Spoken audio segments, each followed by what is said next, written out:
свои пацаны. Ну а мы из Магадана едем, от Троицко-Печорска, едем в город Ухта, Да.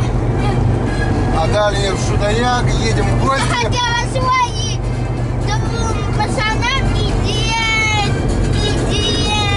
женщине, да? Да, захотелось, сынок, в море захотелось отдохнуть, хватит жить дома, ходить в садик, на рыбалку, надо и отдохнуть немножко, да, Гена?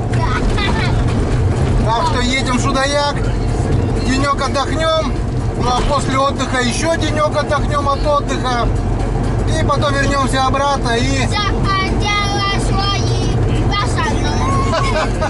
И свои двум пацанам и двем девчонки. Вот так. Все верно, сынок. Тут два мальчика и две девочки. Ну, а пока камеру далеко не убираем, смотрим, едем, смотрим. Если что-то найдем интересное, то обязательно это заснимем на камеру и в дальнейшем покажем это вам. Все, вперед гулять, вперед отдыхать.